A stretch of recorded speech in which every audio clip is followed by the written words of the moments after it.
Good morning and welcome everyone to the Moneycontrol live stream. You're watching the opening bell and I'm your host Nikki Mirchandani. Indian equities brace for a follow-through rally. Intraday profit booking perhaps eyed. GIFT Nifty at this point of time is indicating a bit of flat start, down by as much as 0.1%, 21,420 mark near that level. Now, US market continued the rally and closed up. Dow Jones closed up 100 points higher after strong economic data and hopes for falling rates actually aided the sentiment. Asian shares hit in the 3-month peak as Fed pivot rally rolls on. Asian shares rally as sharp declines in the dollar and US yields extend the Fed-fueled rally. However, any pushback on rate cuts from the central banks in Europe may deal a blow to the global pivotal hopes. Talk about FIIs. Well, they continue to be the buyers there to an extent of 3,570 crore when it comes to the FIIs, and DIIs have too purchased equity to an extent of 550 odd crore. Let's talk about FNOQs there. Net sellers, at least FIIs continue to be the net sellers in index futures, index options and stock futures, and Bank Nifty futures also have been sellers in Bank Nifty options for yet another session. Talk about FNO ban. New in ban is Manappuram. Sale still remains in the ban is India Cement, Hindustan Copper, Balrampur Chini, Delta Corp, India Bull Housing Finance and C Limited. Out of ban is National Aluminium Company. Talk about option queues. Nifty PCR a bit on the higher side when it comes to more calls being written as compared to, more puts being written as compared to that of calls, 1.37 versus 0.96. But that's all that we have when it comes to the trade setup. Of course, it's been a good session of trade yesterday. We've seen the record rally playing through. But what really is next for the markets? Let's actually figure that answer. From Osho, Krishan, Senior Analyst Technical and Derivative Research from Angel One. Morning there, Osho. Very good morning, Nikki. Thank you for having me at your show. Pleasure is all ours. How's the trade setup looking like for you? What kind of start are you looking at, and the levels and the strategies you think viewers can look at? Well, looking at the overall sentiments, well, Bull has totally defined the gravity. They are totally on a winning spree. If we will be looking at the recent developments, although the market still seems extremely overbought, but there is no stopping down for the Bulls. Looking at the overall global markets are being the one of the things that is providing the much needed impetus for our market, and our market is soaring on the new highs every single day. So we are still having the same format that we need to approach the market in the same way. We have to follow the trend. So as of now, still the trend looks very bullish, and we are expecting that even today also, we are expecting that many stock specific front should be having a very strong advances or should advance in a very drastic manner. So from here onwards also, one should remain bullish in many of the counters, but about the key indices, majority of the key indices are at their lifetime highs. For Nifty specifically, 21,100 put option has seen a very strong put writing in 21,100. So we are expecting that 21,100 should be acting as a near-term support zone for Nifty, and on the higher end there is a gradual up movement towards the zone of 21,500 on the call writing front. So on immediate basis, 21,100 and 21,500 should be the immediate target or immediate range for Nifty, but one should definitely look for opportunities with buy on dip strategy. As of now, the market is looking to have a very positive start, but one should definitely look for some kind of correction or profit booking from the higher end, and one should try to utilize the dips to buy in today's market. All right, that's the strategy. 21,500 mark is where the option data is looking at least call writing front, and of course it's a buy on dips market. Bank Nifty, Osho, what's the view coming in on that one? See, overall Bank Nifty is looking very bullish because after the FOMC meeting, majority of the movement has been shifted towards banking, NBFCs. Both private PSU banks are looking very positive. So Bank Nifty is expected to lead the movement from here onwards. On level specific front, first resistance is seen around 48,000 zone, 48,000 being the maximum maximum call writing position, and also being one of the psychological mark. So once we cross the zone of 48,000 on the spot levels, then from there onwards one can expect 250, 300 odd point of movement in today's session only. So 48,300 should be the target for today's market, but one should try to utilize the dips. That means 47,700 to 500 is the zone where one should try to accumulate on the bank Nifty. Major of the counters from banking are looking very promising. So instead of being focusing on the indices, one should try to keep their focus on the stock specific fronts. One stock that you think would outperform Bank Nifty at this point of time, and the immediate support and resistance level for that one? Osho? Yes. One stock that you think can outperform Bank Nifty, immediate support and resistance level for that one? See, overall, from banking space, I am very much bullish on Kotak Bank. Kotak Bank is looking very promising as of now. It has seen a very strong reversal on the daily chart. And after sustaining above the 200-day SMA, there has been a consolidation. And yesterday, we have seen a consolidation breakout. So Kotak Bank is looking very promising from here onwards. One can expect nearly 4 to 5% of up rally on a positional basis. But on a short-term perspective, from traders' point of view, immediate targets comes around 1900, 1920. But once it surpasses the zone, then from there onwards, there can be a higher target of 1960 in the coming future. All right, Kotak Mahindra Bank and Bank Nifty as a basket overall looks attractive. But what also looks attractive is Nifty Realty Index, which has hit a 14-year high. The index has been doing extremely well. In the month of December, it's gathered gain to an extent of 8% So that's an index that one needs to watch out for. Whether there is going to be a further breakthrough on that, that remains to be watched. But let's address in the market open just for you. Well, we're looking at gains, 21,250 marks. It's about that. To be precise, 21,270 mark with gains of nearly 0.5% out there. Bank Nifty too seems to be doing well in trade. Let's flip that and see how is that index doing. 0.4% coming in for Bank Nifty also. PSU banks is something that I like to watch out for, apart from the mid cap and the small cap. Of course, all these indices seem to be doing well, but Nifty PSU Bank also is doing extremely well in trade, 0.6%. Nifty Realty and Nifty IT. Let's actually also look at that indices. A bit of momentum clearly is gathering in for the PSU and the private banking names out there. And there is no surprise for guessing there. The market is getting good amount of support coming in from at least the rate sensitives. Realty index also is doing well. IT basket, let's address that one. 0.75%, nearly close to 1% gains capture in for Nifty IT. Clearly, today is the day when there is a bit of outperformance. Actually, since previous session, we saw significant amount of force coming in for IT stocks, and this session it's no different. Talk about Nifty Metal too, just to see how is that stacking up. It's been through and through decent performance there for Nifty Metal Index, but it's close to more than 1% of gains coming in. Nifty Metal, Nifty IT doing better than what banks could do. But also let's look at the top gainers and the top losers before going back to Osho and check with him what does he make out of this kind of market opening. Hindalco, Infosys and Tata Steel. These are some of the top gainers that we have. Apart from that, if you look at JSW Steel, Hero Motocorp and ONGC, these are some of the other top gainers that we have. Let's talk about the top losers out there. Well, we're just struggling to see the momentum there. Looks like market is pretty much in the favor of advances. 43 advances versus 7 declines. BPCL, Axis Bank, Kotak Mahindra Bank, along with, these are the top losers. Osho, come in on this one. Kotak Mahindra Bank, that's their top recommendation for the day and also top loser. You think it's a buy on dip strategy? How are you navigating this?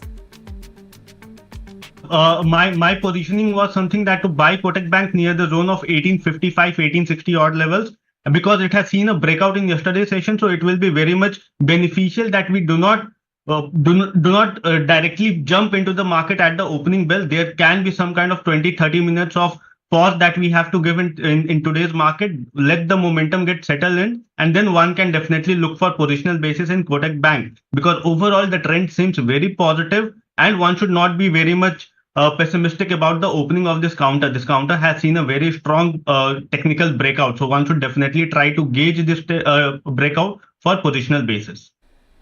All right, that's the word coming in. Apparently, one doesn't need to be worried about what kind of open that we're looking at least for Kotak Mahindra Bank. but a bit of momentum can build on here on. But Accent Micro, well, stocks and news, that the first counter that we are going to be is actually going to be listing on exchanges. NSE emerged on December 15. The issue price is to an extent of 140 per share, and the equity shares will be available for trading in trade for trade segment. So to keep an eye out on this one, it's going to be a new kid on the block. Shriram Finance, well, a bit of source-based information coming in for Moneycontrol. The stocks and news, if you could address in Shriram Finance, where the company is revisiting options to unlock value in Shriram Housing Finance. It's already launched in the process to sell a controlling stake in the subsidiary, and the deal has been relaunched recently with clutch of advisors. Preliminary discussions have begun with the suitors, and parent Shriram Finance, if you look at the whole shareholding, it holds around 84% in Shriram Housing Finance. So that's going to be an interesting one that we need to keep a close eye out on. UBS on Bharat Electronics, it's maintained in the buy rating. It's raised in the target price to 205 and calls it a valuation re-rating candidate. Talks about the order book, talks about the company being a prime beneficiary of expanding defense manufacturing ecosystem. Bharat Electronics, BEL Limited is the one that we are talking about, where overall UBS prefers defense SEOs, and that remains in the likes of a couple of names there. It prefers L&T, ABB and BEL as a whole. So you're looking at some amount of momentum coming in for that one. Well, a big report coming in on Bharti Airtel. It's actually a downgrade coming in from Morgan Stanley, where the downgrade is to equal weight. The target is now 2,015 rupees. The brokerage sees no sign yet, and that the bull case scenario can play out for Bharti Airtel. It also talk about valuation still being full after strong trailing performance. So valuation, no signs of bull case scenario is what has led to the downgrade coming in for Bharti Airtel. Dixon and Amber Enterprises, UBS has initiated a buy on both these companies. For Dixon, it talks about the company being well diversified with large opportunities in mobile and IT space. Talks about the valuation being justified by the earning profile. And for Amber Enterprises, it talks about the healthy demand typically that the company has been witnessing in consumer durable segment. And apart from that, it also talks about a few drivers such as exports and vertical integration also working in the favor of Amber Enterprises. So those are the two charts for you, Osho. Coming on this one, what do you make out of something like a Dixon and Amber? What do you like between the two? See, overall, both the counters are looking very positive, because if I'll be talking about Dixon, then it has been on the positive trajectory in the cycle of higher highs, higher lows. And even at current levels also, it is maintaining its positive structure on the higher end. So any dip towards the zone of 6,000 should be seen as a very strong support zone or accumulation level for this counter. And on the near term, we can expect around 6650, 6640 as the immediate target. So overall, the trend remains positive, but one should try to accumulate this counter on some kind of a dip, because overall technical parameters have surged to a very strong overbought territory. So one should definitely try to have some price-wise, to look for some price-wise correction in this counter, and then can definitely accumulate from short or even medium-term time frame. One top recommendation, you've spoken about Kotak Mahindra Bank. Of course, you've also spoken about a few of the names like Dixon and Amber. Apart from that, what I'd also want to understand from you is Bharti Airtel. There is a downgrade report and lack of bull case scenario which Morgan Stanley has painted, and also the valuation being on a little bit of the upside, though we're not really seeing a major correction per se on back of that downgrade, but that's something that you need to watch out for through the course of the day, right? Anything looks appealing rather, or one should stay away from a counter like Bharti Airtel? What are the charts indicating? See, overall, there has been a strong surge in this counter from the zone of 900 towards 1040. And then from there onwards, the counter has seen some kind of correction or profit booking towards the zone of 1000. Now, 1000 being the psychological mark, it has had the very huge put writing position. So this level can be seen as some kind of support for the counter, but any breach below 1000 level can see some kind of correction in the coming period. So at current levels, one should definitely not try to have a fresh accumulation in this counter. Once it breaches above the zone of 1015 on a closing basis, then that will be started looking attractive. Or if it plunged below the zone of 995, then from there onwards, one can even look for shorting this counter. So overall, as of now, one should remain sidelines from Bharti Airtel. Above 1015 one should buy, and above 995 one should sell. Osho, 30 seconds on this one. Real estate index has been doing rather well. It's at a 14-year high level.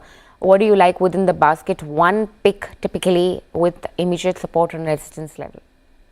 Overall reality is looking very promising. Yesterday also it has seen a major breakout with a robust, strong volume. So from here onwards also, one can expect a decent rally in this counter. In the near term, the support lies somewhere around 1460. So any dip towards 1480, 1470 should be seen as a very strong buying zone for today's market, keeping a strict stop loss of 1455. And on the higher end, one can expect a target of nearly 1540, 1550 in today's market. But overall, the trajectory is very bullish. So even from a positional basis or short-term basis, one should definitely try to accumulate this counter.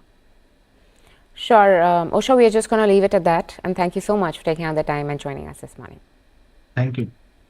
All right, don't forget, it's the Friday opening bell special segment, and we have a very special guest for you to talk about what's next for Nifty, what's next for the markets, factors that you need to watch out for, themes that you need to eye for. To take the discussion forward, we're being joined by Dhiraj Agarwal, who's the Managing Director at Ambit Investment Managers. Morning there. Hi, morning. All right, thank you so much for taking out the time and joining us. Straight up, do you think there is more steam to this rally? Factors that you think can contribute to the incremental set of growth that could come through for the markets, and also factors that you think perhaps need to be watched out for? So at this point, there's a little bit of a disconnect between macro and micro. There's a lot of macro optimism. The micro is slightly challenging, but the market is obviously looking more at macro at this point and hoping and expecting that micro will follow through. So on the macro front, the 2 or 3 key positives are, one is it's pretty much a given now that US will go in for rate cuts sometime next quarter onwards next year. The extent of the rate cut is the only debate, and not really if the rate cuts are happening or not. And if that happens, most likely RBI also follows through. So that's a meaningful positive after a string of rate increases and bond deals, which have become a bit of a worry for the market as recently as September, October. Second is, after the state elections, looks like the general election risk is now pushed out. The consensus is that it should be a easy walk for the current central government. Third, the GDP print and all the macroeconomic print from India is looking very, very strong. Why I say there's a little bit of a disconnect between macro and micro is that it's not fully yet getting reflected in sales or revenue growth for listed universe. So Nifty revenue growth for last quarter was only 5%. The quarter before that was only 8%, despite the fact that GDP is growing at 7.5% or higher. And that's a little bit of a challenge that I think market may have to contend with going forward. For now, it looks like we're heading up. Sorry, I quite didn't catch that. You said for now it looks like we're having a? For now, it looks like we're heading up because the focus at this point of time is more on macro as compared to micro. And macro risks are now at least pushed out by a few months. It's not in the near horizon. All right. A point well made, actually. It's not the rate cuts, it's actually the quantum of rate cuts which will drive the markets further. On back of that, with respect to that, the theme rate sensitives. You have banks versus real estate index now. It seems to be doing well. PSU have been outperformers. Private banks seem to be catching up. And there you have the real estate index, which right now is sitting at a 14-year high. With all of these three in perspective, what do you like the most, and preferably why, the rationale behind this? So number one is that real estate, if you actually see, is not really behaving like a rate sensitive in the current environment. Real estate demand didn't actually slow down despite some amount of interest rate tightness in our country, which has arguably been lower as compared to the US. But we have seen strong real estate demand right through. In fact, one of the primary drivers of credit growth of the banking system as a whole has been home loans. Home loans demand never really cooled off. It's always maintained at 17-18% in the last 3 or 4 years. So that is on its own steam. People are buying houses, especially the more premium homes, homes above 10 crores. As soon as they get launched, they get lapped up. Coming to banks have consolidated for the last 1 year, save and except a few names. Banking index has been a gross underperformer this year, up only 3% or 4% till yesterday. Private banks have been more so underperformers, and within the private banks, HDFC and Kotak, the two leaders have been almost like flat for a year and a half or 2 years. So simply by the fact that these stocks haven't performed, earnings have grown, valuations have obviously then come down, and market is looking at the next leg of momentum here. Plus, in some ways, the market likes to play banks when the interest rate environment is sort of coming off. So I think, yes, banks might get a little bit of a wind under their wings in the current environment. Sure. What really surprises me here is the fact that despite the outperformance that we've seen from the PSU banks, the valuations aren't really still at a premium as compared to the averages. On the other hand, you have a bit of, let's just say, relative underperformance coming in from private sector banks, and those still demand a huge premium as compared to the historical averages. Call it the fundamentals, call it the books. But this huge discrepancy within the valuation is something to write home about. What's your assessment? It's converged quite a bit in the last 3 years. The gap between the PSU bank valuations and the private sector valuations used to be huge, let's say in 2019, 2018. It's converged a lot. Can it converge a bit more? Possible. Can't deny that, because especially the large frontline PSU banks, performance metrics at this point of time look pretty much no different from the large private sector banks. Given the history of PSU banks, markets are always a little bit of circumspect in pushing the valuations up closer to the large private sector banks. I'm not saying it can't happen. It has happened in the past. 2003 to 7 cycle, SBI's valuation was reasonably close to many of the private sector banks' valuations at that point of time. So it has happened in the past. It can always happen in the future, but it's a slow process. Confidence takes time to build. It doesn't happen overnight. And a lot of convergence has actually already happened in the last 3 years. Well, point well taken there. But Dhiraj, what's next for the markets is a big question for all of us. Now that we've seen an early Santa Claus rally, we've seen perhaps things just working in our favor, right? Talk about macros, talk about now earnings profile, talk about the Fed move. Everything seems to be picture perfect right now for us. But going forward, what's the kind of growth that you're looking for the markets, at least in the run-up to general elections? When do you think this trend can reverse, and what are the factors essentially that you could again highlight, just the 2 points that can lead to the reversal of this trend? So 2 points I would say is to focus on once the US rate cut cycle starts, there's a little bit of a conundrum in the market at this point of time. Most people want 200, 250 basis points of rate cut without the economy slowing down a lot. Now that's a little bit of a conflicting situation right here, or oxymoron, if you may call it. I don't think the Fed will cut rates by 200 to 50 basis points unless the economy totally collapses, which is not good news. So I'll always say, be careful of what you wish for. So don't wish for very steep rate cuts next year, because that might actually mean a recession, which is not good news. On the other hand, if the rate cuts are only 50 to 100 basis points, I think the markets might be a little bit disappointed with that, at least in the short run. I'm more in the latter camp. I think rate cuts will disappoint. US economy will not slip down to that worse a level that will warrant a 200 plus rate cut. Inflation will remain on a higher trajectory as compared to what we have seen in the last decade. Obviously not as high as what it was a few months ago. So that is one risk which will cause some volatility around maybe April, May, June next year. The second one metric market will very closely watch is, will December quarter numbers show a meaningful jump in sales growth? So first half, while the earnings have grown by about 27-28%, remember the sales growth has been only 6 or 7.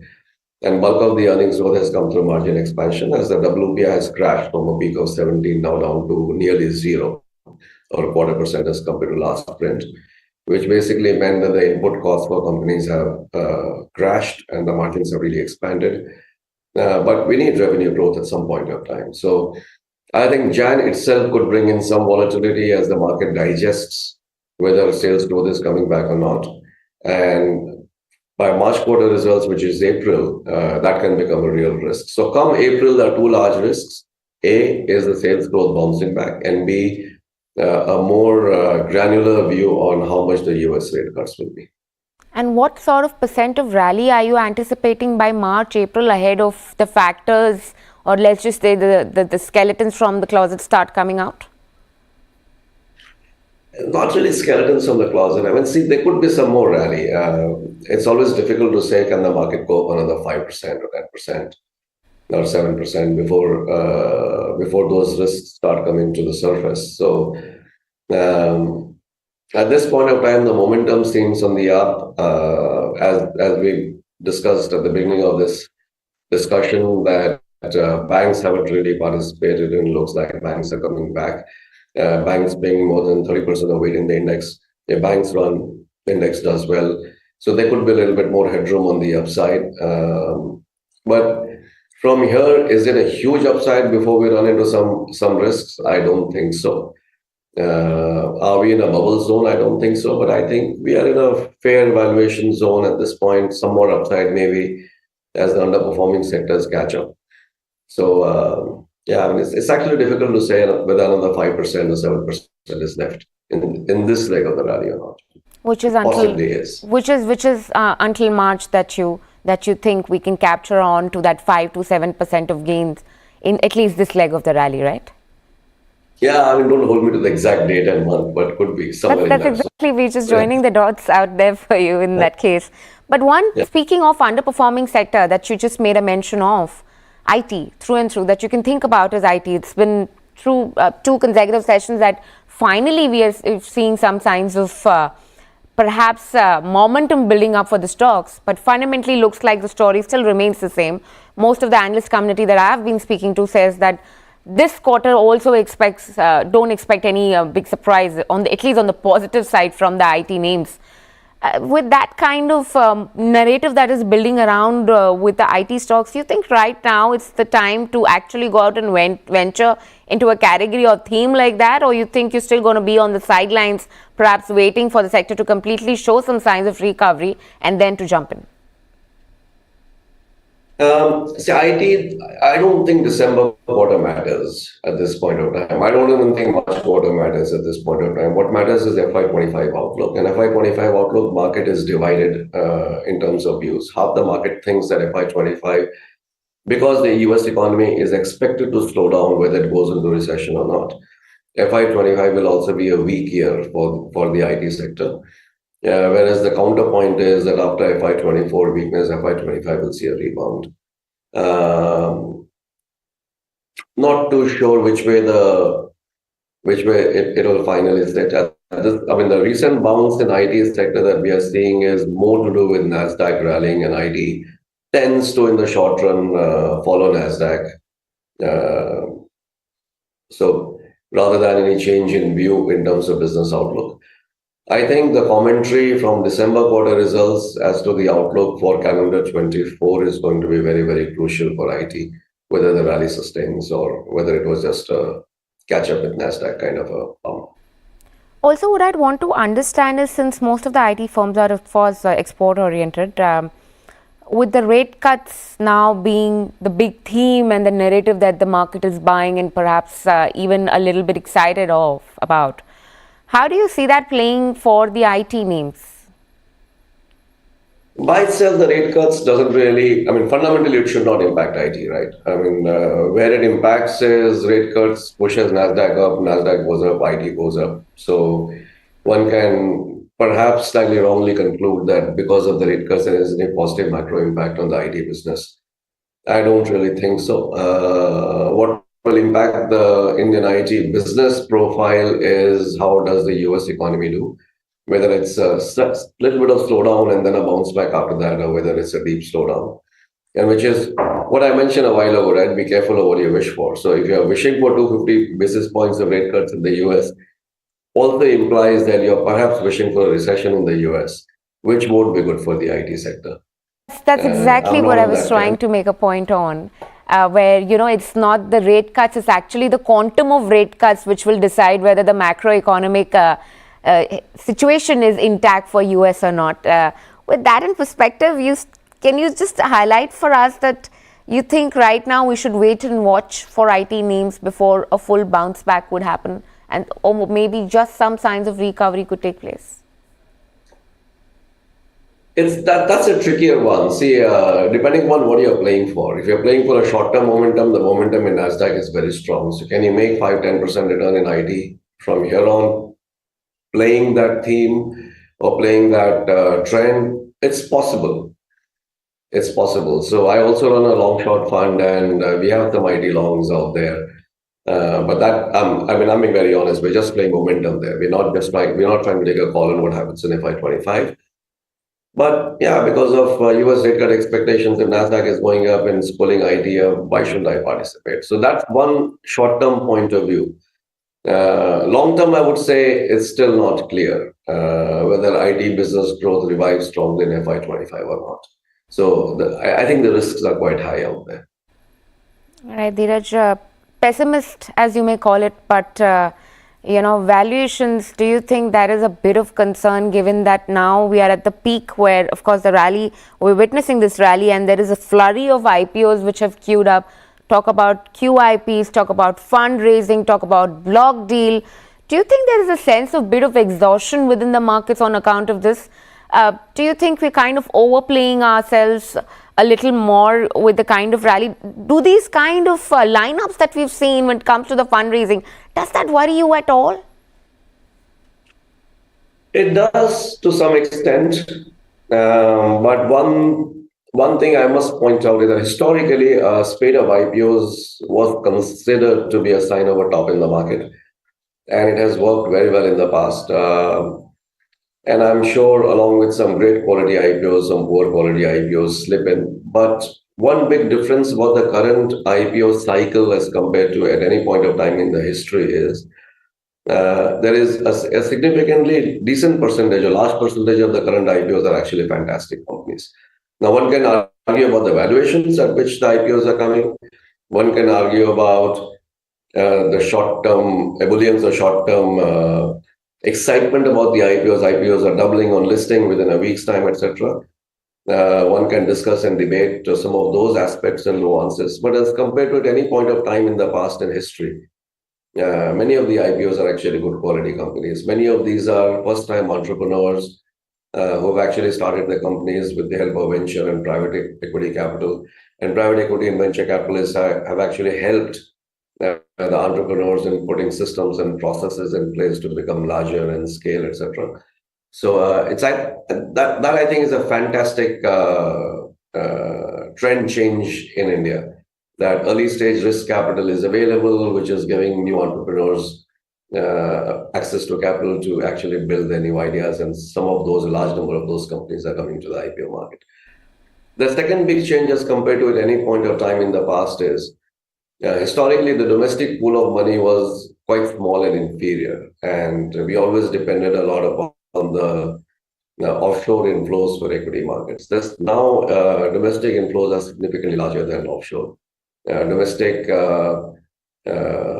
institutional ownership of the market is almost similar now to that of FIIs.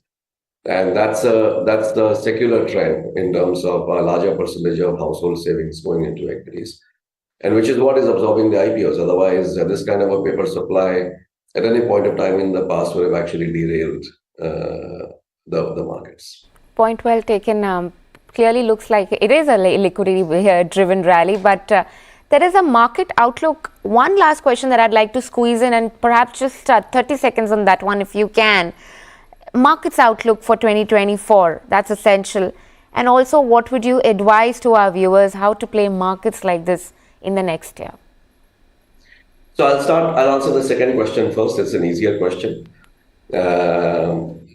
In this rally, especially in the last few months, everybody has become a fantastic stock picker because everything is flying, right? So environments like this, it's very difficult to differentiate between a fundamentally driven stock picker and just throwing dartboards and picking stocks wherever the dart lands.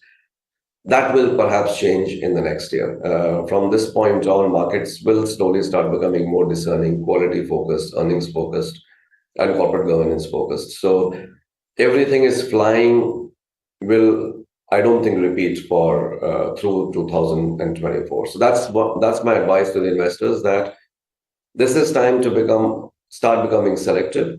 This is time to actually looking at your portfolios, if you're a direct investor, or your asset allocation, if you're investor giving money to investment managers, to look at the composition of your portfolio and make sure it's balanced, it's more leaning towards quality as compared to just momentum and whatever is flying.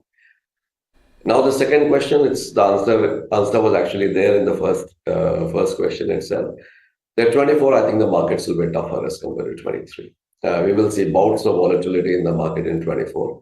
Which is what is required to actually separate the wheat from the chaff. So the good quality and the bad quality will start getting differentiated because the markets will turn volatile.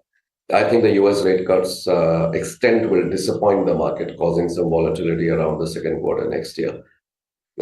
I can see that the demand at the bottom of the pyramid level in our economy is still weak and not really recovering.